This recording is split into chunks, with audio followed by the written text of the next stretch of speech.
My life isn't what I see on the news. It's not a magazine ad or a music video.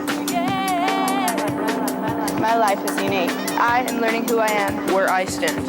how I fit in. Real life is bigger than fantasy. This is Real Life Teens.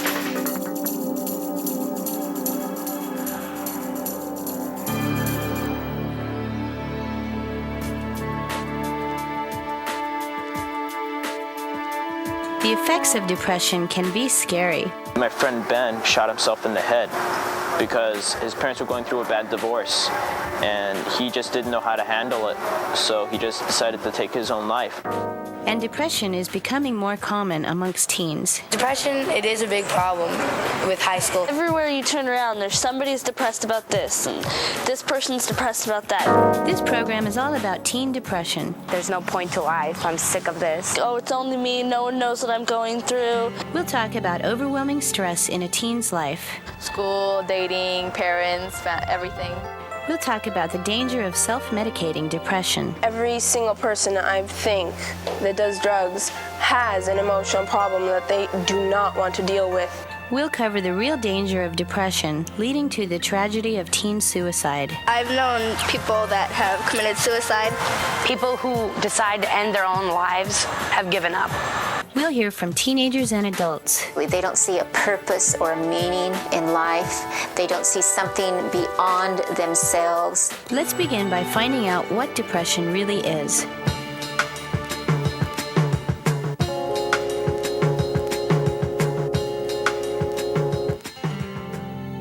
The word depression is often used interchangeably with sadness. Depression is just being sad. Depression, it probably rises from bad grades, a failing relationship, or maybe your parents getting mad at you.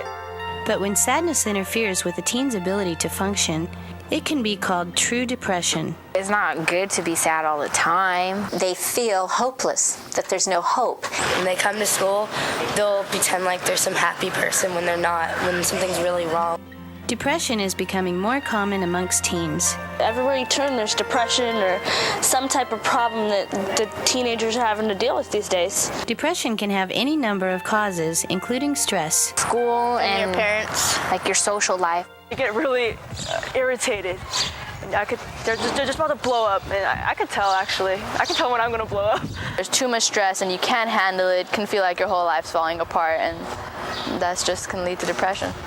Tragic loss. My friend Ben, his parents were going through a bad divorce and he just didn't know how to handle it.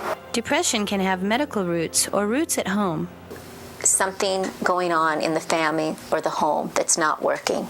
But one thing is for sure, depression can have a major impact on a teenager's life, sometimes tragically. It got to the point where I was like, after going to school every day and repeating the same process, like, what is the point of this? And threw me into a big depression where I was like, there's no point to life. I'm sick of this. Often, teens plagued by depression feel isolated and alone in their pain. Oh, it's only me. No one knows what I'm going through. No one will understand. But what they need to realize is that everybody deals with situations like that. But in reality, many teens experience depression at one time or another. Depression's warning signs, up next.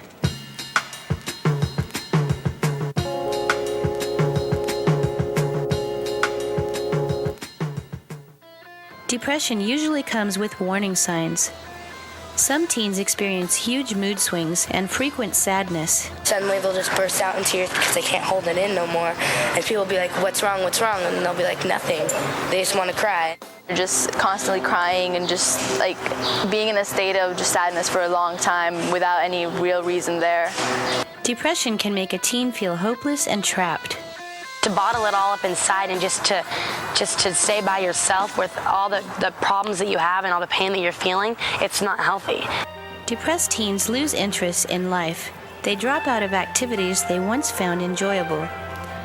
Friends and family often notice these changes. They're not really laughing like they used to.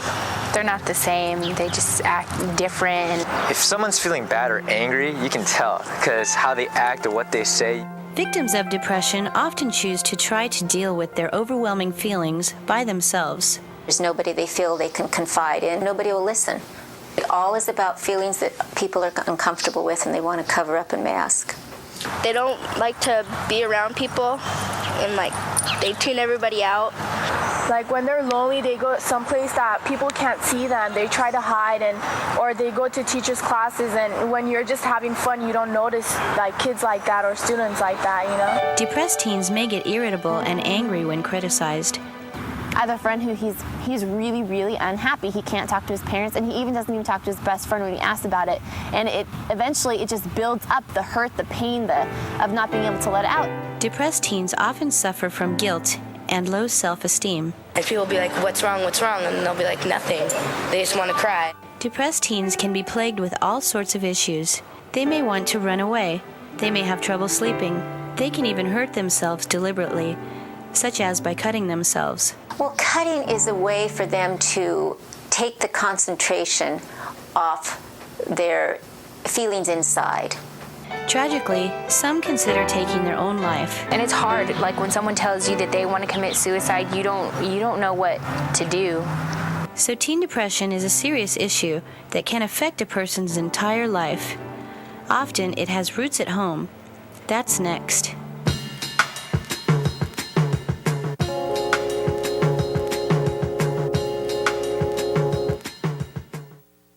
A lot of my friends are depressed and unhappy with their living situations. Nobody has a perfect home life. I don't think there's a kid at school that can actually say they get along with their parents 100% of the time. Everybody's got something wrong with their family. Nobody's perfect, so. There is no normal family. Problems at home can be immediate or based on earlier trauma. Kids act out what happened to them when they were children.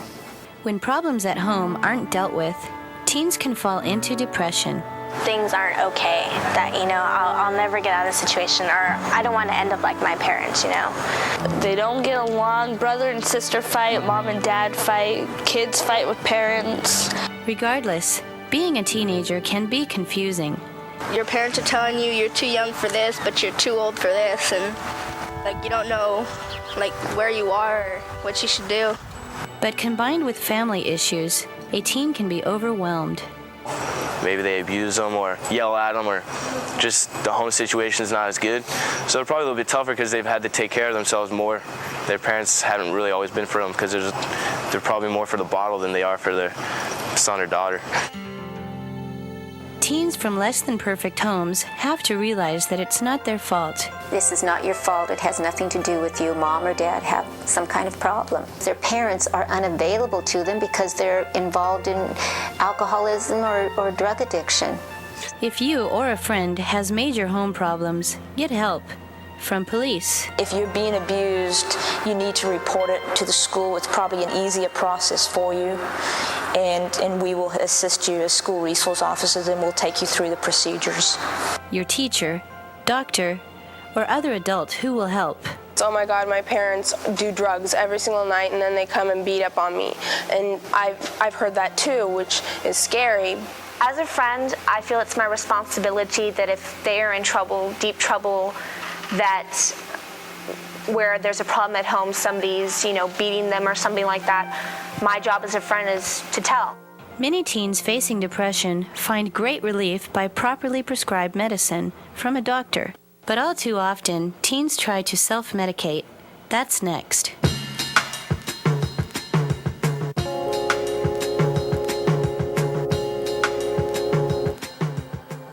Drugs do change their emotional state by making them forget the badness. They get to let go of all that weight that's been put on their shoulders. Depression medicines can help many teens when prescribed properly by doctors. But many teens subconsciously take matters into their own hands. It's like feeling that you're just not okay with who you are and wanting to be something different and thinking then that will fix the pain, but it doesn't. By doing drugs, you're adding another problem.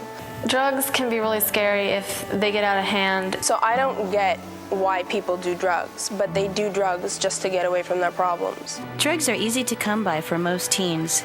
Rather than feel the pain of their depression, many teens choose to become numb. Zoned out, not really interested in anything. And depressed teens can turn to mood-enhancing drugs like ecstasy in an attempt to treat their feelings. But these illegal solutions can spiral a teen into danger and even more depression. Some teens even experience tragic consequences. My cousin died of heroin overdose 2 years ago, so I've seen what they can do and how they can destroy lives and families. Teens who self-medicate go through life in a fog. You're losing time because, you're not learning anything by being at school all faded or whatever, what kind of drug you're on. It's just a waste of time, I think. And they may be plunged into even greater depression. Just after one time, they'll have a mood swing for about a week. They would stop talking to their friends. They would just disgrace their parents, and it's pretty bad. If you suspect a substance abuse problem, get help. Last year, my friend did drugs basically every single day, and now she's been off drugs for 6 months, and she's happier for it. And every single day I see her, she has a smile on her face. Next, depression leading to self-destruction.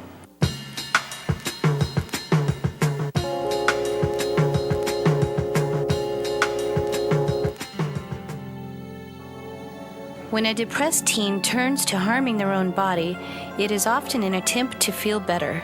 Eating disorders are an example, like anorexia. So when they stop eating, this is a way to exercise some control. I'm not going to put anything in my mouth I don't want to put into my mouth, and then it gets kind of carried away. And bulimia. Throwing up can also become addictive, and it's a way of dealing with pain. And a lot of that has to do with self-esteem. It becomes a focus. Instead of, again, focusing on what's going on inside, they become obsessed with food. Let's hear from Patricia Kochel from Buena High School. So what I'd advise the girl is, first of all, let her get in touch with her feelings. Don't use the vomiting or the stuffing the food down herself as a way not to feel her sadness or her hurt or her anxiety or frustration with herself, whatever it is, to look at it and to talk to other people. It's all about trying to be better, and that doesn't work. This one girl that's in a group, and she has a severe eating problem. Her father has essentially abandoned her. She doesn't know where he is. He will no longer write, and she can't contact him. So she's carrying a lot of pain. She hurts inside.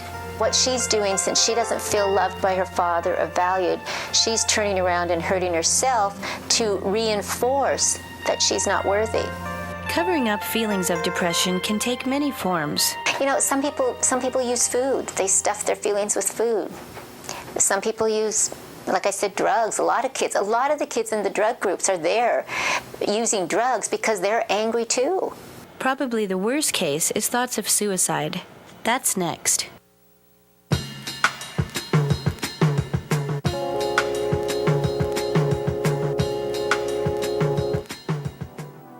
Suicide can be a last tragic resort for depressed teens. It was really hard because I was a close friend of his from 7th grade on, and he seemed like the happiest guy. You'd see him at school, he'd smile every day. He was the nicest guy to you. And I found out about this, I was like, this can't be true. Although hard to believe, every year countless teens take their own lives. Tragically, all could be prevented if they receive the proper help.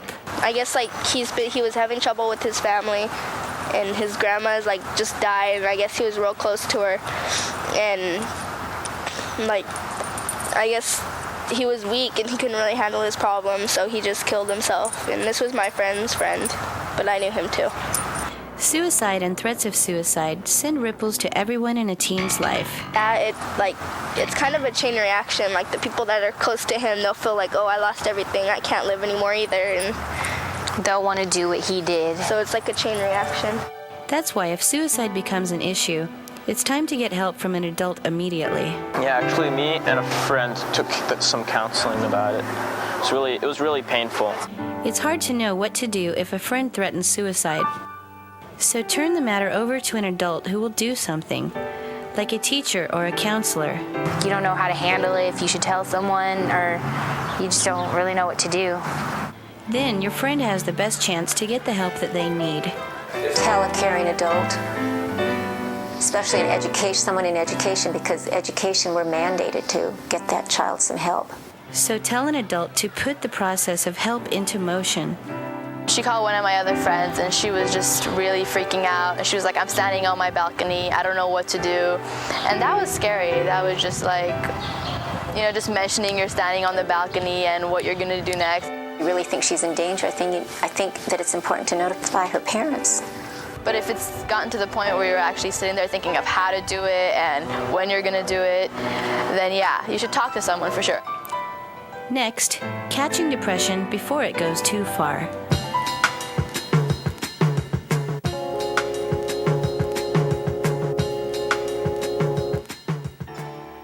The first step to overcoming depression is the willingness to get help. Maybe they've dug themselves into this hole, into this pit of depression where they feel like they can't get out of it. And even if someone's there with their hand down the hole trying to get them out, it's just impossible for them because they haven't seen outside of the hole for so long. Then tell someone.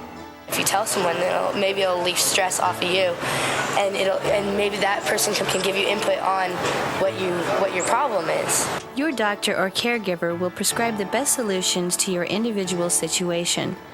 Often, this includes talking. Once they have a place where they can talk about these issues, they feel better.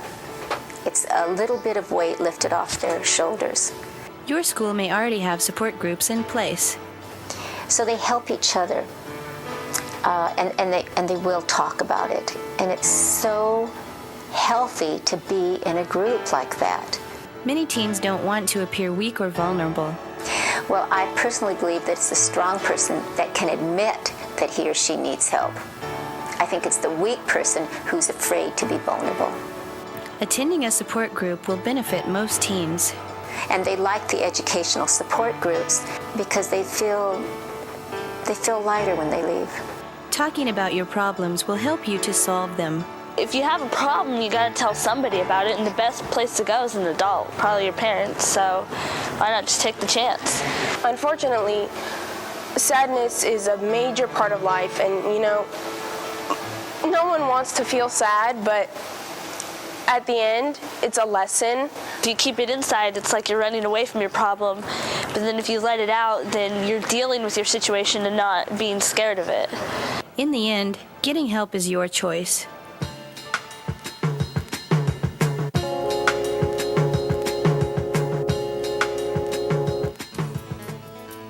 Find activities in school that can lead you away from depression. Getting involved with life can remind us of the basic steps to happiness. Before drama, I was really unhappy and at a point of suicide, and drama helped me a lot to get myself out of there. It's up to you to choose to get help. Not to worry what other people think and not to stress yourself out about the little things and stuff like that. You need to go to someone who you can trust, whether it be a friend, a boyfriend, family member, counselor, teacher, whoever it is, but I think it's important to talk about it. Coping with depression can teach you skills you'll use for the rest of your life. I stopped putting so much stress on myself about school, and I started doing other activities such as ASB, which has helped me a lot. And I joined extracurricular clubs and went out with my friends a lot, and just try to show myself that there's other things besides school and life. Thanks for watching Real Life Teens.